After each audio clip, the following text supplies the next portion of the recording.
Okay, instead of working on the Shogun doing part 3, I'm going to do another video on the old Nothing Special Schwinn. I've been riding around a lot lately, not just, on flat ground to the grocery store and back, but across town and to go to movies and hang out with friends. And there's a few things about this build that I'm just too old for, my knees aren't strong enough, or I'm just too optimistic about. Even on pretty mild hills, I get totally worked, even in the easiest gear. And the easiest gear, to be fair, is 40 in the front and 28 in the back, so it's kind of easy if you're young and light, but it's pretty hard for my old overweight butt. So I found a nice Sagino 36 tooth ring I think I want to try on there. I ordered a new cassette. This is like a 7-speed, like 1428. I got like an 1132, so it's not much, but 36 32 is a lot better than 4028. And these brakes have really kind of been letting me down, especially going down steep hills. So I'm gonna see if I have some dual pivots, some Tektros, or I think I have some Nash bars or something. Maybe that and some new pads, and see if that works better. These light gray Diacomp pads and these hard anno rims just aren't doing much. So maybe some black pads on some dual pivots might double my braking force. So yeah, I'm gonna go run some errands, make sure I like this plan. We'll get one last ride, and then we'll muck about. So let's party. Oh, Nothing Special Schwinn.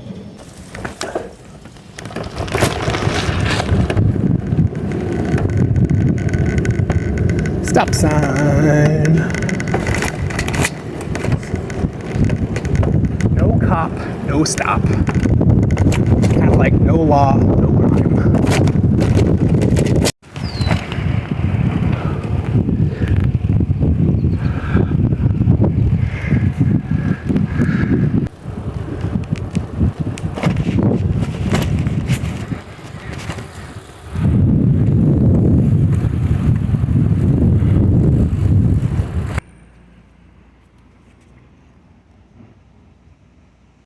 Okay, so I am back with the Nothing Special Schwinn. It needs some mods, it's gonna get some mods. I got a 40 tooth chainring on the front. It's kind of a cool one, some holes drilled in it. I made this bash guard of an old 46 tooth Shimano. I really need it to be easier. 38 would be cool, probably not easy enough, I don't have one. I do have a very nice old Sagino AT36, which it's going to be a little small to be able to see the teeth and the whole chain in a gap. It's too small for this bash guard, but I'm going to try it for a little while anyways. Always make a new bash guard or switch to a 38 someday. Whatevs. I've also got this little teeny cassette. It's either a 26 or a 28 on the back. It's too small. So I got a new Shimano 7-speed 32, which will be quite a bit easier.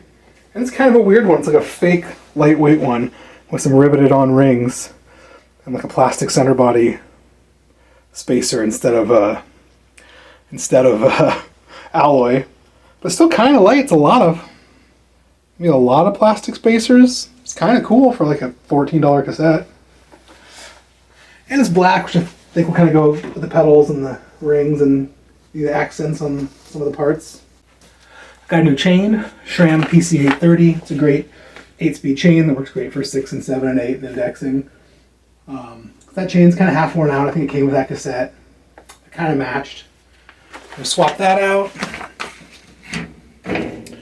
The big one, the saddle, that turbo is just kicking my butt literally. So I'm just going to throw this crappy, ugly, old, halfway worn out Bone Traeger seat on and see what it feels like. It's ugly and uncool, but this is the Nothing Special Schwinn, whatever. I also got a set of road length, which are 130 space for rear spacing locking skewers. And this bike's 126. If there's enough threads, and it's fine to use these on 126, I think, if memory serves correctly. And these are cool. They're Sunlight brand. Velo Orange also makes these in all silver, but they've been out of them for a while. And like I said, there's a few black accents. That's cool. For a while, some other brand was also selling these on eBay. Like years ago, I stocked in the shop in red and gold, I think, but I've not seen those in years. They have a special Allen head with a posts still in it, so you have to use a skewer, tamper-proof, with a hole in it, because a regular on will not fit down in there. So they're a lot more subtle, a lot harder to steal. I put these on lots of customers' bikes and some of my own bikes over the years, and I've seen plier marks and wrench marks all over these and them not come loose for thieves. So they're worth the $20 on eBay, or $20 from Velo Orange when they're back in stock. They're really great. I use them on all of my personal bikes, and I've locked this bike up a couple of times. In not bad neighborhoods, but busy neighborhoods, and it's Portland. It's just out of control. And I'm really worried about those wheels. I've not gone to a couple places and not locked my bike up. I wanted to go see a movie, but like I was only playing at like a sketchy theater on 82nd, which is just all fentanyl tweakers, and trash people and thief people. And I've just been like, no, I'm not going to go there because I'm not willing to leave my bike outside for an hour and a half, even in the daytime, even with security around, even with people around. Like, not a chance. I did that once, like last year, with my friend, and someone stole his catalytic converters, and the catalytic converter had like every other like sort of tall car, like to slide under it and need tools to get under. You know, early in the afternoon at a busy place, like it's out of control. So I'm going to put these guys on, and I think I'm going to adjust the rear cable and housing. It's a weird old 80s undersized ferrule. And I didn't think I had anything that fit at the time. I think I might now. I've gotten a whole bunch of vintage ferrules and some weird stuff since then. So this is just a piece of brake housing, which is fine on on friction shifting, but on the index it might be making it sloppy. I got too much tension on it. So I might switch this out for a piece of index housing, and if I can find the right ferrule or something that'll work. So let's get to it. Oh, one more thing. I've got a couple of brake sets, and I'll see if maybe any of these will work. They're the more modern-y dual pivot style. So these are some old Shimano RX 100s. It's pretty short reach. And I got some like weird like Nash bar with some bolts missing and stuff that are probably even shorter reach. I've also got one Tektro that's more medium reach, which is probably the one that'll work. Let's check some stuff out. Do not know. Let's measure some stuff. I've also got some black super short reach ones. Gonna measure from the center of the brake bolt down to about the bottom of the pad. I'm gonna push them in like the brake was on. So I'm gonna say maybe about 53 or 4. It's not too deep. These Nash bars, about the same. These stock Shimano brakes, definitely about the same. These RX 100 brakes, which are not desirable but probably great brakes, probably the coolest ones. I think they might work. Let's try one. What looks worse, the front or the back? So the front looks tighter than the back. The back's the one we should try first. Luckily, swapping out brakes on nutted center side pulls, like caliper brakes, but then you got fenders and racks and all that junk on that same brake nut is real unfun. I'd rather do black brakes? I don't know. These RX 100s are probably the highest quality brakes I have sitting here. Old Shimano SLR stuff is just fantastic. And everything else is like a cheap knockoff. This will also move the cable from the right side to the left side, which I'll like. It's a little tight and weird and really wide on this brake. I can feel it under my leg whenever I stop, which I do not like. So let's see. It looks way too high, but the pad's not all the way down.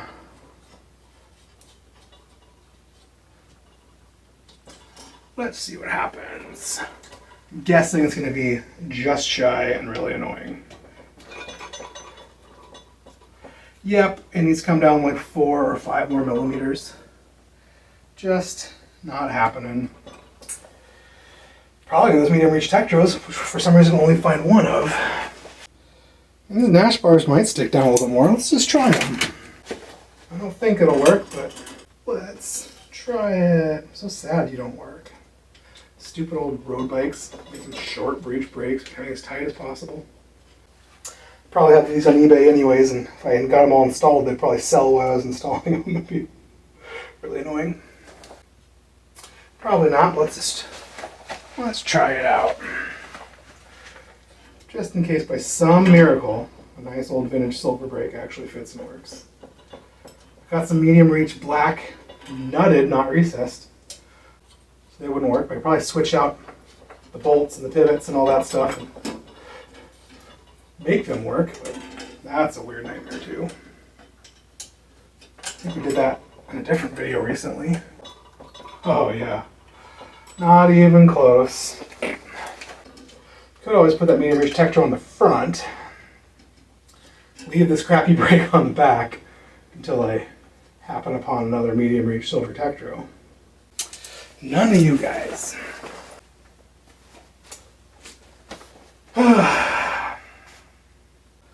So yeah, maybe I'll just put this on the front so we can find a match for the rear.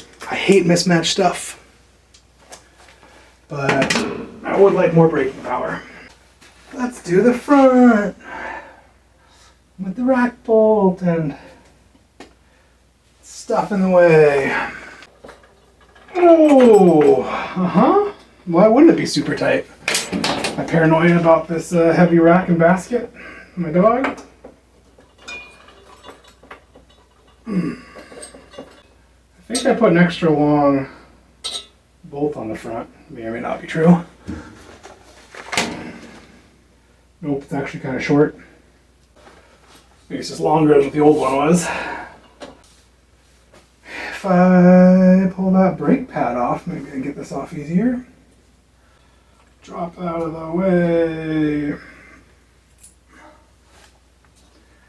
And we can undo the pinch bolt on the other side. Would probably make it easier. And we'll definitely have to cut this cable. And I should probably clean all these tubes. This is my spare tube collection. Stuff I've acquired recently that is pumped up and let sit for a week to make sure it didn't deflate and make sure it had any slow leaks. And none of it seems to. So now I gotta deflate it all and find room in my spare tube collection, which is just an out of control box of used tubes I tape up and write the size on. And so far, none of this stuff moved. Basket's on pretty tight in the right spot. And I'll definitely change out these pads, which are probably rock hard. Could be fine. Practically brand new. God, they might be fine. We should just try riding them. I mean, they're really not hard. They really are almost brand new. I should just change them, but they're so fine. I'm just going to take a file and clean them up. You know, I got a little bit of wear lines from high and low spots from whatever rim they're on before. Make them all scuffy and uniform. Pretty soft. And if the brake sucks, then I'll just slide new cartridges in. No problemo. Fit. We can clear all this stuff. Gonna line up this and washers and spacers and oh my. See if we get this nut started. Recessed nuts are kind of a pain. You really gotta line them up and you can't really see or guess, but that worked. Da-da-dum. And it looks like it's gonna hit perfect. You have to adjust these pads. They're a little too low, I think, which is great. But there's plenty of room in the holder for them to come up a little bit. This is going to be great. The housing switching sides. If I left it long enough, I think it's still plenty long. We'll need a ferrule. But I don't think the brake cable itself is going to be long enough. I mean, it would be just long enough, but not long enough to pinch it and splice it and do all the stuff I like the way I like. And maybe it will. Look at that. It's pinched all the way tight. Sticking out a little bit. Well, we'll try it first before I just go right to new. Got a sweet little ferrule kit. It's a lot of weirdness. Of course, it pops right out. And there's 5,000 things going on, all in the same little space. Everything's a pain. Loosen this pinch bolt. Make room, bud. Stop trying to run my cable. Turn this barrel adjuster in a bunch. Not very much sticking out. Not enough, but let's give her a shot. Ha! What a jerk. Of course I was caught up on something. There's a ton. Such a jerk. And we got like 3/4 of an inch. It's better. I think that's probably the fender. How is it too tight? Wasn't enough cable to pull. Cool. But I forgot to be pushing this fender up while tightening the fork crown bolts. The fender's down rubbing the tire. So we gotta loosen this whole thing up, get it all misaligned again.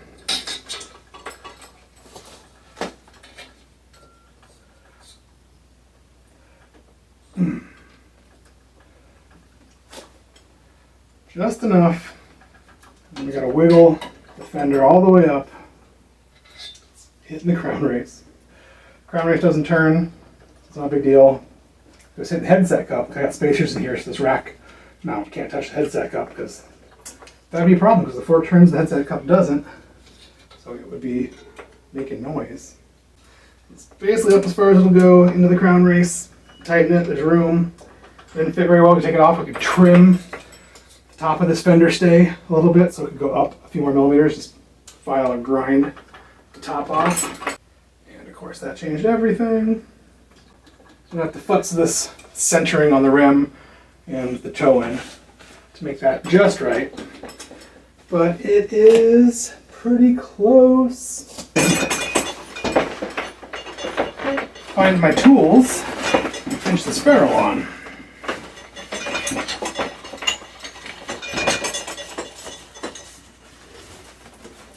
Toobies.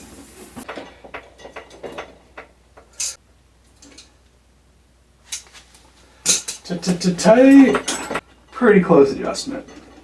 So way better brake on. Give that a shot. I'll go check CCC and Bike Farm single spin and whatever and see if there's a nice $10 single. Next, let's do this chain and cassette. I start by opening this quick release and shifting it all the way into the highest, hardest gear, the smallest ring. Just so it's easier to make the wheel fall out. This is an old early 90s wheel. It's very much like a late 80s wheel. It's a Hyperglide cassette, so it's the modern style cassette, but it's 7-speed only. Get rid of this quick release because we're not going to need it anymore with any luck. So we need a cassette lock ring tool. We need a chain whip and a big old wrench. Cassette lock ring tool goes into the cassette. I think it's 24 millimeters, which I don't have the correct tool.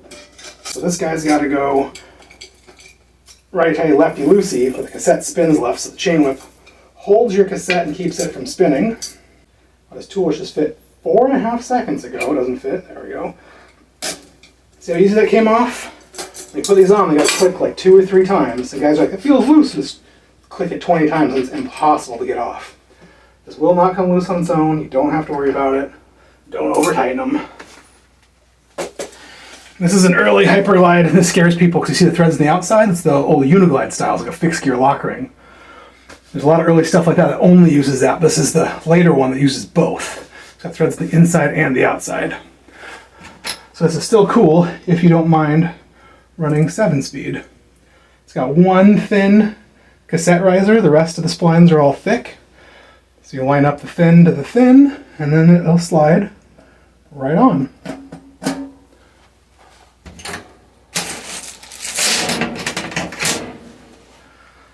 That's just 6 of them. 7th one goes on too. Lined up, everything fits. New lock ring.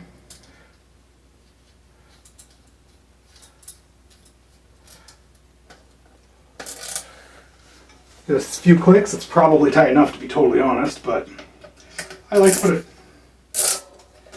I like to be a little tool tight, just a little. Just that's it, like 3 or 4 clicks. That is tight. You can see this cassette almost totally hides this spoke protector, so it is quite a bit bigger. That cassette body probably needs some work, but I'm not gonna do it. But 5,000 mini zip ties on these skewers. Good times. Couldn't just punch a couple holes in this card and run the actual thing through the card. A little V-bend in the middle. Need exactly 0 zip ties. But that'd probably be too much work. So you can see there's a lot of threads on this dude. It goes in just like normal. Springs are in like normal. It will stick out too far. I have definitely just cut these down 5 or 6 millimeters. Or you can put in old valve caps the same threads. And you can see it sticking out a bunch. It may or may not fix that if it bothers me. It never really has.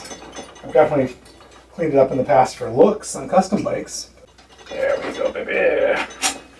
Kind of just lining this up by eye. I'm looking at it down here, make sure the wheel's centered on both sides, tires centered, not to rub anything. Looking in the fender line, make sure the gap's about the same in the front and rear. Pull it back a little bit more, left and right, or you can futz with it, but I think it's pretty dang close. Making it pretty tight. Do not want this wheel to slip. These are vertical dropouts, so they can move left and right. For horizontal ones, you don't have to mind so much. And it's easier to line fenders. Horizontal is superior in every way ever, except for if you want to make it a single speed. Yeah, it's just 5 or 6 millimeters sticking out. We will do chain, and then we will do this piece of housing if I can find those good ferrules. So I don't think this chain had a quick link. I think I just, it probably doesn't matter, and I probably don't care.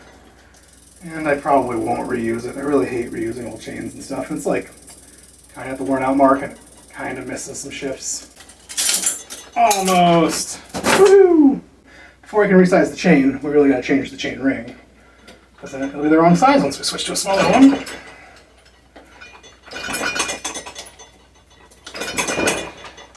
I didn't need the tool. These are all pretty fresh, cracked loose, no probs. So I'm just using my finger holding the back for tension so the back side of the chainring bolt doesn't just spin. If it was really annoying and spinning, I'd have to hold a tool into the back side. They rarely are unless they're old and sticky. Use a tool half the time taking off old stuff. Almost never for putting stuff on or taking off not too super old and sticky stuff. Sweating like a pig. You dig?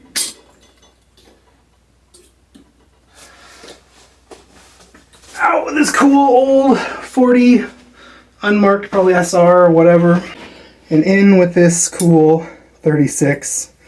Not nearly as cool, much smaller.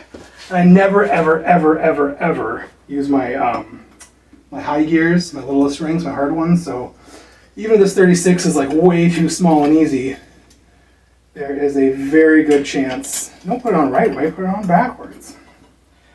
There's a very good chance that I'll still be fine. So I'll just be using the higher, harder gears that I never, ever, ever use. If this thing is just way too easy. And maybe, you know, my legs, knees, and stuff will get stronger. Maybe I'll lose a few pounds riding more, and maybe I will be able to switch it back up to that 40. So you can see the teeth right through. This is technically much too big of a bash guard, but I don't care. We can switch it later if it drives us nuts. Switch the ring out to a 38 or make a new bash guard. Some old 44s would probably be perfect, which is what these come with. This middle ring was like a 26, 36, 46, or 44, usually. All right, now they're all in, we can go ahead and tighten them down. Go like every other one or star pattern, but not next to each other. Never the one right next to each other, always skip. They're all tight, then you go through and you double check them all, because sometimes the first one or two will be loose once the other one's all cinched up.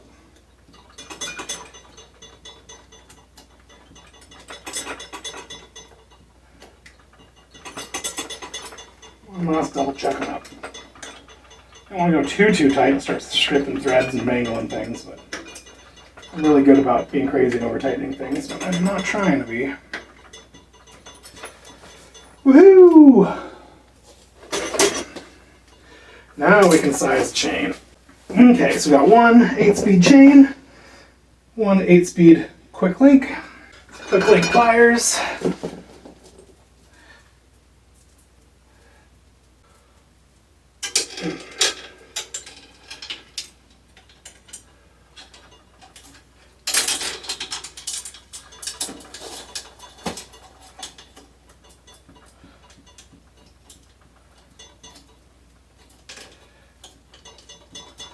Make sure you thread stuff through the right way. There's a little lip right here. It's really easy to go over instead of under, and then it'll just grind on that lip. Try to set it up, and I don't know what's wrong. I broke everything. I couldn't have done anything wrong. Must be wrong. Something wrong with the parts. So you see I'm pulling it down, it touches. The chain is rubbing the cage up here. So we need to pull it down until it's not rubbing the cage. Okay, battery died. Not sure exactly where. Put the new chain on. You want to make sure when the new chain's on, we take one link out, we sized it. You want to make sure that this bit right here isn't touching the derailleur. So take one link out, and that shortened it up enough to pull it down. And then you need to make sure that it's big enough in the big gear that it's not all the way pulling forward and about to snap or break or anything. So it's still got lots of tension. And then we also checked when it's in this big gear, this upper pulley's teeth was touching the teeth on the gear. You can't have that, that'll cause lots of problems. So I turned in the B-tension screw, which is the screw right on the very, very top. Not the limit screws, but the B-tension, all the way in. And they're just barely not touching. I let it out all instead of touching, it shifts down.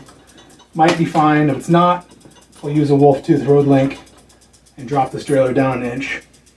And then we can really get a bigger cassette on if we wanted to. If you can find something bigger in 7-speed. Also, I tried a bunch of step-down ferrules and a bunch of stuff on the stupid, small, undersized Schwinn brace-on. Nothing worked. I got real mad. Finally took a screwdriver, slotted, put it in there, and just gave it a little twist and a little twist. And that opened it enough to where I could get a regular little M4 piece of ferrule in and all the way down and seated. And I really had to push it and push it and push it to make sure it's seated, make sure this housing's seated, it's real tight. Worst case, it'll seat a little bit more if I don't have it all the way, and I'll just have to turn the barrel adjuster a couple turns. So I cut a new M4 piece of rear housing, get rid of the old M5. Put a nice stiff ferrule over here, dog. My dog just sneaks up and just starts licking you, and it's like, ugh. So that dude's on. Oh, of course I'm destroying this cable. Why wouldn't I be pinching and mangling my cable? Let's check this cable. Cables need to be totally smooth and pinch and mangle free. That one's like a little bit of a loop, but it's not like a sharp pinch.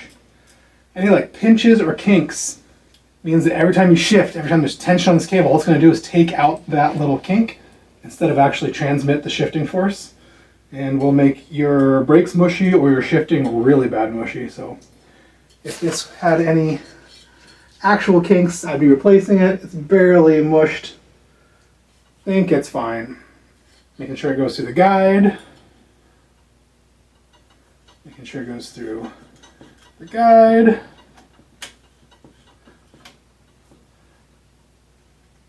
We shifted it all the way down into the littlest ring in the back, the high ring. We're going to set it up in the high ring. So everything should be fine. We want to make sure it's through the guides, make sure all the ferrules are seated. Come up on the shifter, make sure that ferrule's seated, because if it isn't now, it'll pop in there when you hit a bump or as soon as you squeeze the lever hard and shift hard, and then all of a sudden you'll have a ton of slack. And your bike will not shift or stop very well. Pulling this guy tight. One of the barrel adjusters all the way in, because it needed a lot of tension before. So we'll see what happens this time. Little pinch. We'll give it a little try. One click. Should be one shift. Man,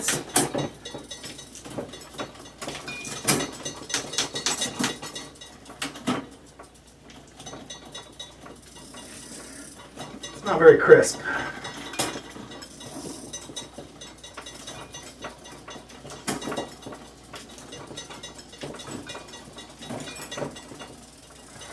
And so each click shifts it up perfectly smooth.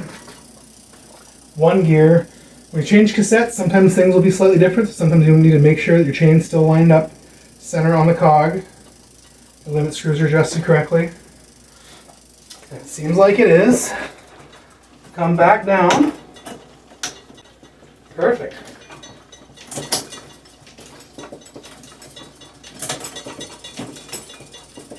Perfect. I'm gonna go ahead and squeeze this a little, see if we can get this to seat any better. Move, stretch, anything anybody wants to call it. Try again.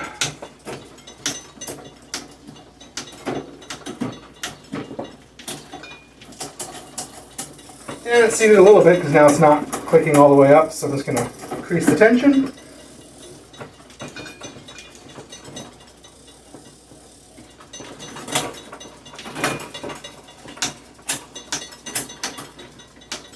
It shifts down a little too fast now. And it shifts up real fast.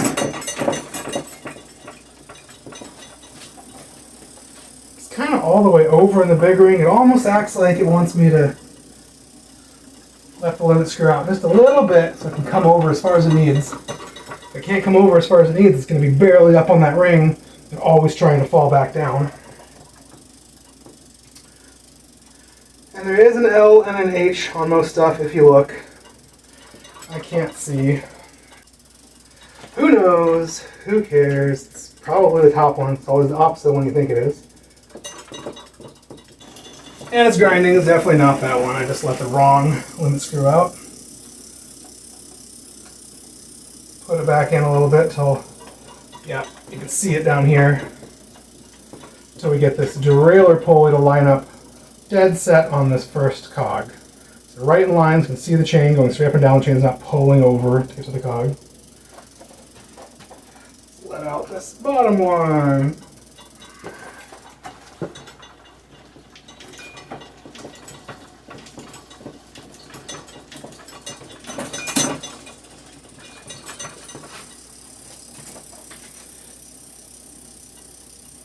Now it looks totally straight up and down. So real minor adjustments to the limit screw as well.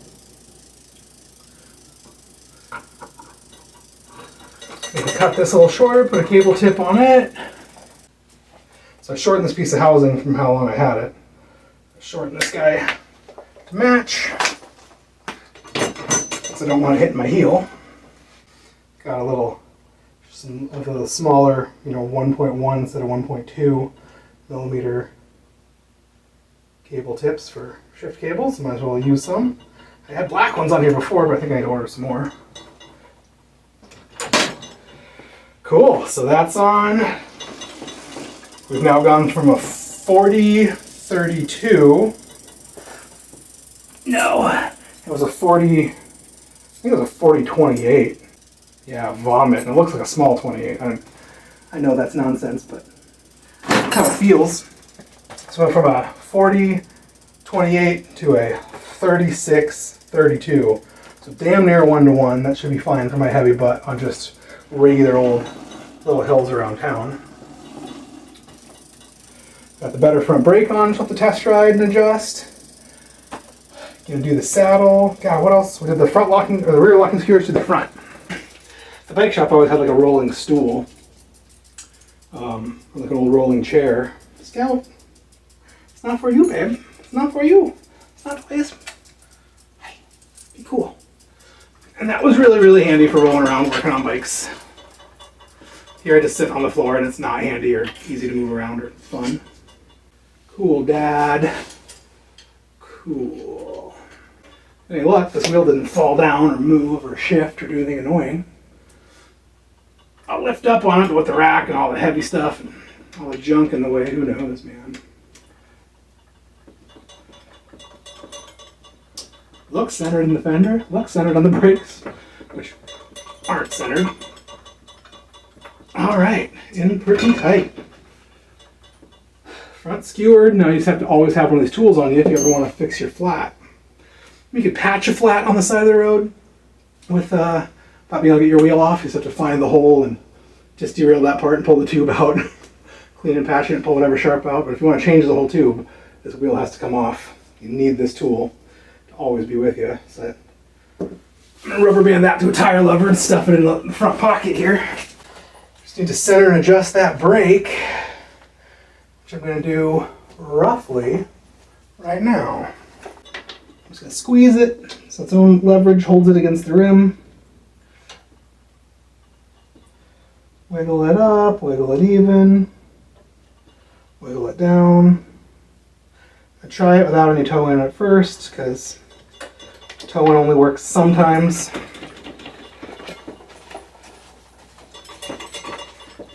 This other side's towed in like crazy.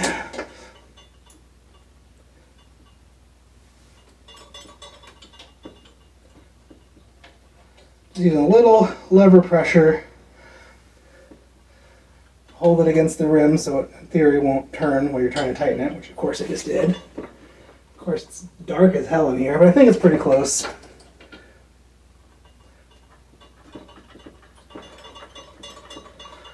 And then on Tektros, there's also a little tiny nut on the top of the brake, which allows you to center it slightly. I got about the same on both sides. Well, the other side's still super towed in, even though I loosened it and moved it. I wonder if these are those dumb pads that you can't actually tow in. Sure looks like it. There's where they are, okay. So I have to change those pad holders if they give us a hard time. The one with a little concave washer, you can actually wiggle and tow and do stuff. So this bike's ready for a test ride. In theory, other than needing a new rear brake to match. And this poor ass hatchet of a turbo, which I cannot stand, is always running all the way back and creaking and coming loose. So let's see if we can swap it out. I never really even set the saddle height on this thing correctly. It feels pretty good riding around. If I was doing longer distances, I'd definitely start seeing if it was way too high or way too low. After about a half hour of riding, especially with a long, flat stretch, you really start feeling things that are wrong. I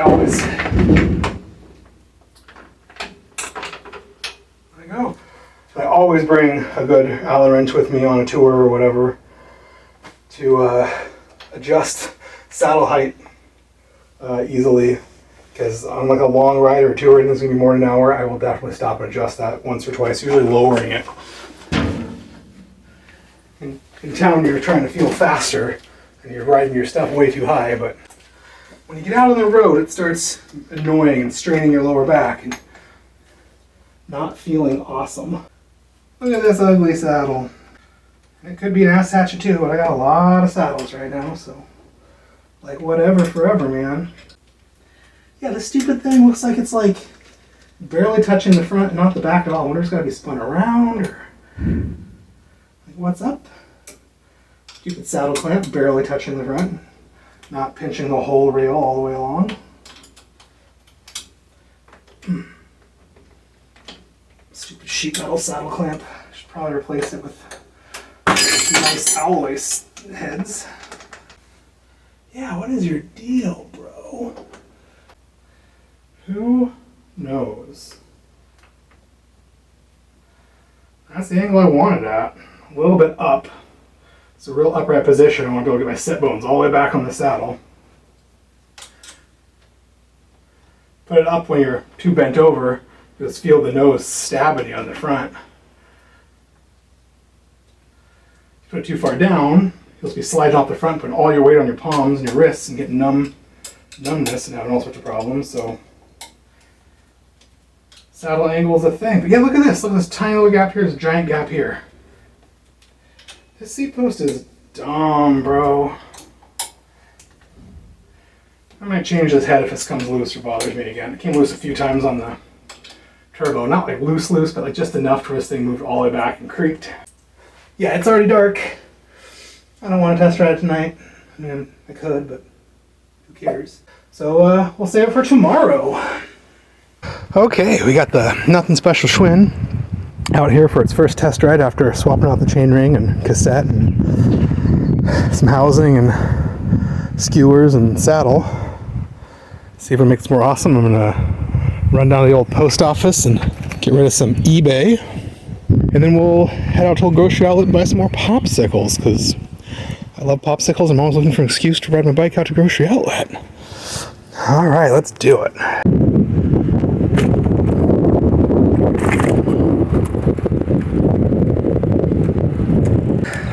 So far, so good. The Tektro is working way better. Tektro, it's like 4 times stop these old Schwinn brakes. It's amazing. Saddle is not quite the same kind of ass hatchet, but it taints so good, if you know what I'm saying, catching my drift. And the back brakes are squealing a little bit. And we're on a busy road on accident. And the rear fender's tinging a little bit. Here I go over some bumps, so do some adjustments there. But so far, I'm really liking the bigger cassette. It's definitely too easy on the big gear, so it's great. I'm loving the little chainring.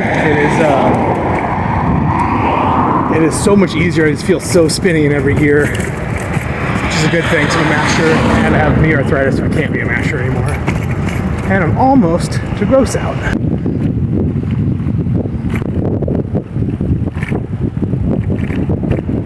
Riding back from the grocery outlet. Got some popsicles, frozen yogurt chocolate balls. Finally got one of those hipster liquid death waters that everyone's been into for years and I've been avoiding because they seem expensive and wasteful. And yeah, still in love with the bike. Unfortunately, there's no real hills on the way here and back. So I'm gonna have to go run a different weird errand. See if I can find some moderate hills. See if this gearing's good enough. I'm really thinking it probably will be, though. At least I hope so. I don't really want to change it again or make the big ring even smaller, which would be ridiculous. 36 already pretty tiny.